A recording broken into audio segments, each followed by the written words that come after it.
الشيطان الرجيم. بسم الله الرحمن الرحيم.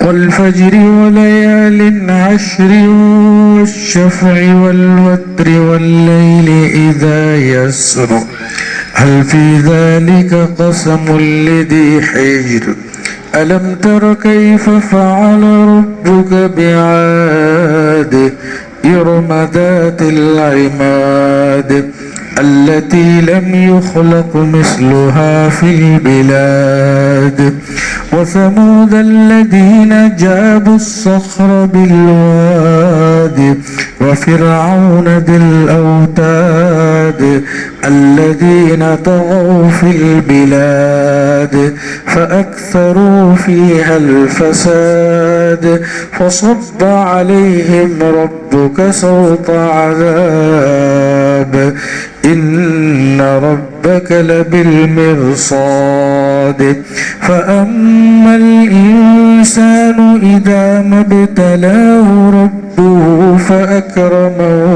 ونعمه فيقول ربي أكرمن وأما إذا ما ابتلاه فقدر عليه رزقه فيقول ربي أهانن كلا بل لا تكرمون اليتيم ولا تحاضون على طعام المسكين وتأكلون التراث أكلا لما وتحبون المال حبا جما كلا إذا دكت الأرض دكا دكا وجاء ربك والملك صفا صفا وجيء يومئذ بجهنم يومئذ يتذكر الإنسان وأنى له الذكرى يقول يا ليتني قدمت لحياتي فيومئذ لا يعذب عذابه أحد ولا يوثق وثاقه أحد يا أيتها النفس المطمئنة ارجعي إلى ربك راضية مرضية فادخلي في عبادي وادخلي جنتي صدق الله العظيم. ابھی جو آیات تلاوت کی گئی ہے ان آیات کا تعلق سورۃ الفجر سے ہے. یہ مکۃ المکرمہ میں آپ صلی اللہ علیہ وسلم پر ہجرت سے پہلے نازل ہوئی. مکہ اور عرب کے اسلوب اور طرز کے مطابق اللہ نے اپنی مخلوقات کو گواہ بنا کر بعض باتیں پیش فرمائی ہے. اللہ نے صبح کی قسم کھائی ہے اور ذی الحجہ کی 10 راتوں کی قسم کھائی ہے. جفت اور طاق راتوں کی قسم کھائی ہے اور رات جب وہ چلنے لگے اس کی قسم کھائی. اور اللہ خود کہتے ہیں کہ یہ قسم بہت کافی ہے اس بات کو ثابت کرنے کے لیے جو آگے کہی جا رہی ہے. اللہ تعالیٰ اپنے بندوں کو اپنی طاقت کا اظہار فرماتے ہیں، اپنے بندوں کے سامنے اپنی طاقت کا مظاہرہ کرتے ہیں اور ہے بھی واللہ غالب علی امرہ. اللہ اپنے کام میں غالب ہے، اللہ اپنے کام میں سب سے بڑے ہیں، مستعلی ہے. اور وَهُوَ الْقَاهِرُ فَوْقَ عِبَادِهِ، وہ اپنے بندوں پر غالب ہیں. اللہ تعالیٰ پر کوئی غالب نہیں آ سکتا. دنیا اس قدر ترقی کر چکی ہے پھر بھی اب تک یہ بتانے سے عاجز ہے کہ زلزلہ کب آئے گا، عاجز ہے زلزلہ آتا ہے کسی کو کانوں کان خبر نہیں ہوتی، 1 منٹ کا نہیں چند سیکنڈ کا ہوتا ہے، زمین اپنے مکینوں کے ساتھ ہل جایا کرتی ہے اور مکان مکینوں کا قبرستان ہو جاتا ہے۔ تو اللہ کی طاقت اب بھی ہے، ہوائیں چلتی ہیں، آج تک کسی میں یہ طاقت نہیں کہ ان ہواؤں کو روک سکے، جس کو ہم قدرتی آفات کہتے ہیں۔ انسان اس قدر کمزور ہے کہ اب تک اس کا کوئی مداوا نہیں کر سکا، اس کی روک تھام کے لیے سوچ بھی نہیں سکا۔ قدرت کے سامنے وہ عاجز ہے، درماندہ ہے۔ اللہ تعالیٰ نے انبیاء علیہم السلام کے واقعات سنائے، انہوں نے اپنی قوم کو جو پیغام دیے اس کو واضح فرمایا، نیز اس زمانے کے جبابرہ اور ظالموں کو اللہ نے کس طرح زیر کیا، اپنی سچی کتاب میں ایک نبی امی محمد عربی صلی اللہ علیہ وسلم پر اتار۔ یاد رہیں، قوم عاد ہے، قوم سمود ہے، یہ واقعات مشہور تھے اور اللہ تعالیٰ نے انہی واقعات کو سنایا ہے۔ قوم عاد، قوم سمود، قوم لوط وغیرہ کے اللہ ارشاد فرماتے الم تر کیف فعل ربک بعاد، اے مخاطب آپ کو معلوم نہیں تیرے پروردگار نے عاد کا کیا حال کیا، جہاں حضرت ہود علیہ السلام کو پیغمبر بنا کر بھیجا گیا۔ یہ بڑے اونچے تھے، یعنی ایسے جس کو ہم اپنی زبان میں یوں تعبیر کرتے لحیم شہیم، قد و قامت بڑے ڈیل ڈول کے آدمی تھے۔ لم یخلق مثلھا فی البلاد، اللہ کہتے ہیں ایسے لوگ میں نے ملکوں میں پیدا نہیں کیے جو یہ گھمنڈ کرتے تھے من اشد منا قوہ، ہم سے زیادہ طاقتور کون ہے؟ اللہ جواب دیتے اولم یروا ان اللہ الذی خلقہم ہوا اشد منہم قوہ، انہوں نے سوچا نہیں جس اللہ کی وہ مخلوق ہے، جس نے ان کو پیدا کیا ہے، وہ اللہ ان سے زیادہ طاقتور ہے، تم تو عاجز اور درماندہ تھے۔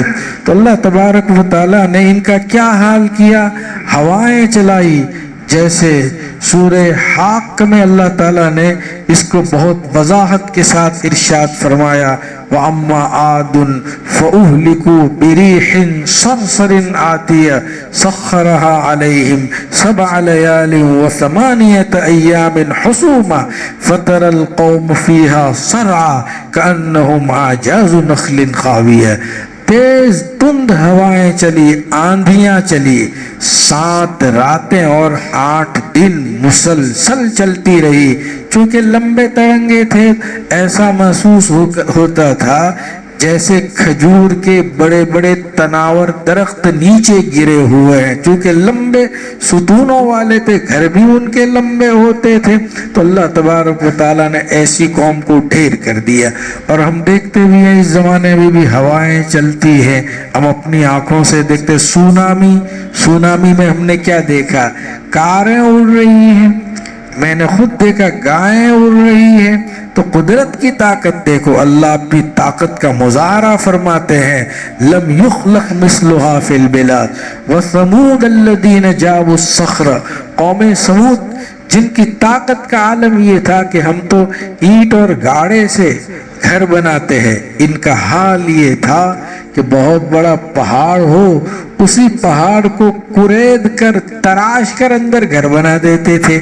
آج بھی ان کے کھنڈرات پائے جاتے ہیں، سعودی عرب ہی میں ہیں، سعودی عرب کے کسی شہر میں ہیں، آپ دیکھ سکتے ہیں کہ انہوں نے پورے پہاڑوں کو تراشا ہے اور پہاڑوں میں کمرے بنائے، روم بنائے ہیں، اور پتھروں ہی کے انہوں نے سامان بھی بنائے ہیں، برتنیں بھی بنائی ہے، تو اللہ تبارک برتن بھی بنائے ہیں۔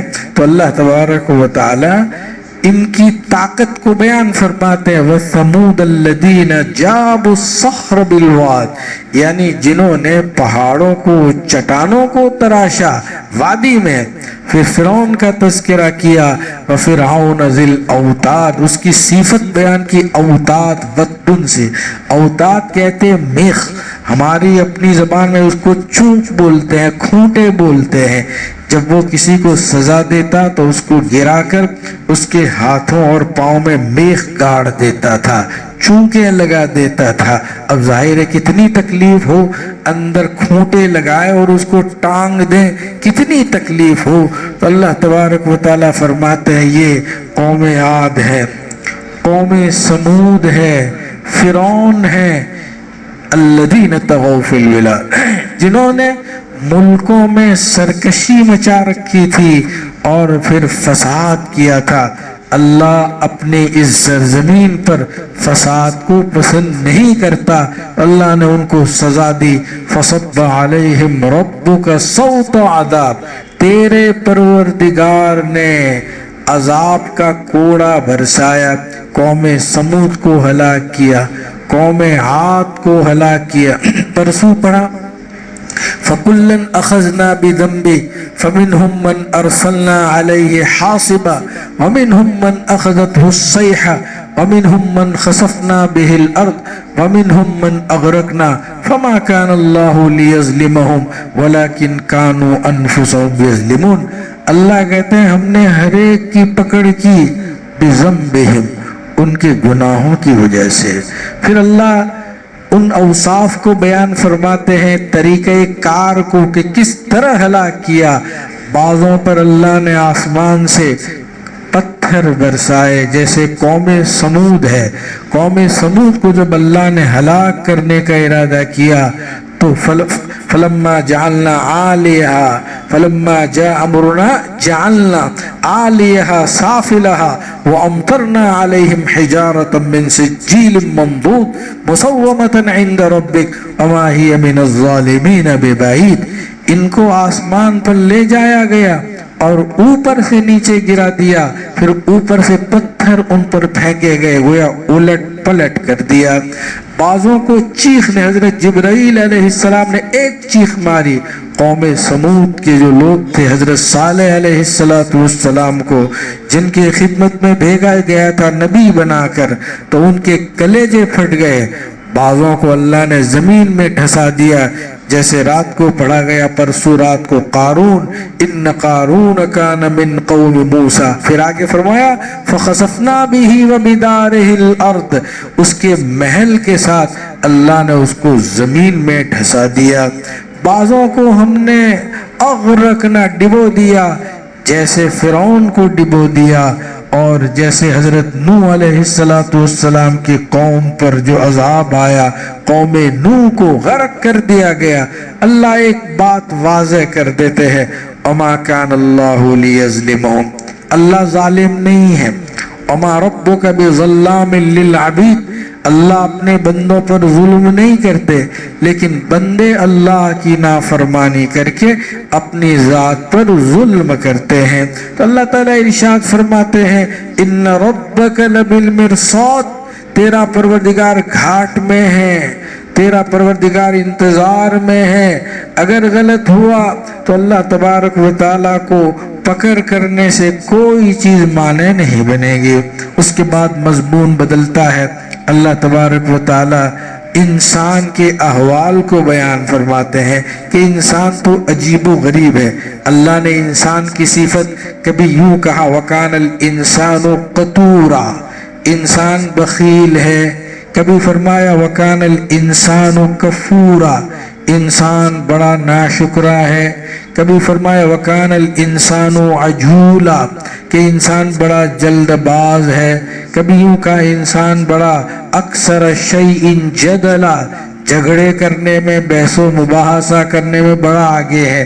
اور ان کا خود اپنا حال یہ ہے کہ خلق الانسان ضعیفا، انسان بڑا کمزور ہے۔ اور اس کے یہ اوصاف بھی بیان فرمائے ہیں۔ تو اللہ تعالیٰ فرماتے ہیں کہ انسان کا جب میں امتحان لیتا ہوں، اس کو آزمائش میں مبتلا کرتا ہوں، میں اس کا اکرام کرتا ہوں، نعمتیں دیتا ہوں، تو پھر وہ میرے گیت گاتا ہے اور کہتا ہے ربی اکرمن، میرے رب نے تو میرا اکرام کیا۔ پھر اللہ کہتے جب اس کا عکس کرتا ہوں، یعنی جب اس کو آزماتا ہوں، اس کی روزی میں کمی آتی ہے، دھندا ٹھپ ہوتا ہے، آمدنی کے ذرائع کم ہو جاتے ہیں، محدود ہو جاتے ہیں، تو پھر شکایتیں کرنے لگتا ہے کہ اہاننی، میرے رب نے میری اہانت کی ہے، میری توہین کی ہے۔ اللہ فرماتا ہے کہ رزق کا زیادہ ہونا یہ اکرام کی دلیل نہیں، رزق کا کم ہونا یہ توہین کی دلیل نہیں۔ انبیاء علیہ السلام میں رسول اکرم صلی اللہ علیہ وسلم سے زیادہ آپ دیکھیں کون ہوگا جن کو ستایا گیا ہو۔ اللہ کے نبی علیہ السلام کی جب وفات ہوئی ہے تو گھر میں چراغ جلانے کے لیے تیل بھی نہیں تھا۔ ہمارے ہاں تو سب کچھ مہینے ہی نہیں سالوں کا بھرا رہتا ہے۔ رسول کا عالم یہ تھا کہ جب وفات ہوئی تو گھر میں چراغ جلانے کے لیے تیل نہیں تھا۔ ام المومنین حضرت عائشہ سے کسی نے پوچھا کہ اچھا چراغ جلانے کے لیے تیل بھی نہیں تھا؟ ہاں، اگر ہوتا تو بجائے جلانے کی ہم پی جاتے، اس لیے کہ ہم بھوکے تھے۔ حضرت عائشہ فرماتی تھی رضی اللہ عنہا وارضاہا، کبھی 3 مہینے گزر جاتے تھے، 2 مہینے گزرتے تھے، مہینہ گزرتا تھا، رسول کے گھر میں سوائے 2 کالی چیزوں کے یعنی کھجور اور پانی کی کوئی اور چیز نہیں ہوتی۔ اس کے برعکس ہمارا حال دیکھو، افطار میں کتنا کھاتے ہیں، اتنا کھاتے ہیں کہ سوڈا پینا پڑتا ہے صاحب، حال یہ ہو جاتا ہے۔ اتنی فراوانی ہے نعمتوں کی۔ رسول اکرم صلی اللہ علیہ وسلم جو اللہ کے منظور نظر، اللہ کے نیک بندے، خاتم الانبیاء والمرسلین، جن کی زندگی کی اللہ نے قسم کھائی ہے، ان کا حال یہ تھا کہ چراغ جلانے کے لیے تیل نہیں ہوا کرتا تھا۔ اب بتلائیے، اگر ہم لوگ کبھی کبھی کہتے ہیں کہ دیکھو روزی کی شکایت نہ کرو، ہم تو رسول اللہ سے زیادہ کھا چکے ہیں بھائی، واقعتاً کھا چکے ہیں، اب پھر بھی آدمی شکایت کریں کہ یہ نہیں ہے، وہ نہیں ہے، پورا نہیں ہو رہا۔ ارے بھائی اللہ سے رجوع کرو، اللہ جو دے اس پر شکر گزاری کرو۔ آگے فرماتے ہیں کہ تم یتیموں کا اکرام نہیں کرتے، کلا بل لا تکرمون الیتیم، تم یتیموں کا اکرام نہیں کرتے، عزت نہیں کرتے۔ یاد رکھیں قرآن کریم نے ہمیشہ کمزوروں کی، بے کسوں کی، مسکینوں کی اور جن کے پاس وسائل کی فراہمی نہیں، ایسے صنف کی ہمیشہ حمایت کی، ان کو آگے بڑھایا ہے۔ اور رسول اکرم صلی اللہ علیہ وسلم کو خود اللہ نے یتیم بنایا ہے۔ آج کی دنیا جن کے پاس مال ہے اسی کو عزت دیتی ہے، اسی کو سلام کرتی ہے، جس کے پاس طاقت ہے اسی کے سامنے جھکتی بھی ہے۔ تو مال اور طاقت یہ آج کے پیمانے ہیں، اللہ کی یہاں ایک غریب، ایک مزدور کی بڑی اہمیت ہے۔ بلکہ حدیث میں آتا ہے کہ تمہیں جو روزی دی جا رہی ہے وہ تمہارے غربا کی وجہ سے، تمہارے کمزوروں کی وجہ سے، تمہارے ناتواں لوگوں کی وجہ سے تمہیں روزی دی جا رہی ہے۔ یہ جو ڈوب پیچھے بچے ہیں، جانور ہیں، ان کی وجہ سے تمہیں بارش سے نوازا جاتا ہے۔ وجہ اللہ رحیم ہے، اللہ مہربان ہے۔ اللہ یہ چاہتے ہیں کہ اللہ کی یہ صفت اپنے بندوں میں بھی ہے۔ علماء نے لکھا ہے تخلقوا باخلاق اللہ، اللہ تعالیٰ کے اخلاق اور صفات اپنے اندر پیدا کرو۔ اللہ کیسے ہے؟ مہربان ہے، اتنے مہربان ہے کہ اللہ سے زیادہ مہربان کوئی ہو نہیں سکتا۔ تو اللہ فرماتا ہے تم یتیموں کی عزت نہیں کرتے، چلیے خود تو کھلاتے نہیں ہو، 2 باتیں کسی کو کہتے بھی نہیں کہ ذرا میں تو نہیں کھلا پاتا، آپ کے پاس وسائل ہیں آپ کھلا دیجئے، بلکہ حال یہ ہے وَتَأْكُلُونَ التُّرَاثَ أَكْلًا لَمًّا، جو میراث ہوتی ہے یتیموں کی غریبوں کی سمیٹ سمیٹ کر کھا جاتے ہیں۔ تو نازک اور کمزور طبقے کی میراث کو جو زبان سے کچھ نہیں بولتے وہ سمیٹ سمیٹ کر کھا جاتے ہو، حساب تک نہیں دیتے۔ وَتُحِبُّونَ الْمَالَ حُبًّا جَمًّا، اللہ کہتا ہے مال سے بڑی محبت ہے۔ یاد رہیں اگر مال سے محبت ہو تو کوئی حرج نہیں، لیکن اس محبت کی وجہ سے اللہ کے فرائض چھوٹ جائے، اس میں کوتاہی ہو، کسی اور کا حق نظر انداز ہو، حق تلفی ہو، اللہ اس کو پسند نہیں کرتے۔ آپ کے پاس مال ہے کوئی حرج نہیں، لیکن کسی کا قرضہ ہے تو وہ دے دیں۔ کروڑ پتی آدمی ہے اور بیچارے کے 8-10 ہزار دینے کے لیے تیار نہیں، غریب کی مزدوری باقی ہے وہ دینے کے لیے تیار نہیں، کئی دن کا حساب باقی ہے حساب کے لیے بیٹھنے کے لیے تیار نہیں، معلوم ہے کہ حساب میں بیٹھیں گے تو دینے پڑیں گے، بقایا دینا پڑے گا، تو وہ پیسہ چھوٹتا نہیں۔ وَأُحْضِرَتِ الْأَنفُسُ الشُّحَّ، انسان بڑا بخیل ہے، بخیلی اس کے اندر کوٹ کوٹ کر بھر دی گئی۔ اسی لیے علماء نے لکھا ہے کہ زکوٰۃ فرض کی گئی اس لیے کہ زبردستی نکلوانا ہے اس کو، کہ تمہیں اپنے مال کا 40% یعنی 40 میں سے 1%، 40واں حصہ تمہیں دینا پڑے گا، 100 میں سے 2.5% تمہیں زبردستی نکالنی پڑے گی۔ اس لیے کہ یوں ہی کہہ دیں تو کوئی نکالے گا نہیں، جبرن کا نکالو، یہ غریبوں کا مال ہے۔ وفی اموالکم، تمہارے مالوں میں محروم اور سائل کا بھی حق ہے۔ وفی اموالکم حق للسائل والمحروم، سائل کا بھی حق ہے، محروم کا بھی حق ہے، تمہارے مالوں میں دوسروں کا بھی حق ہے۔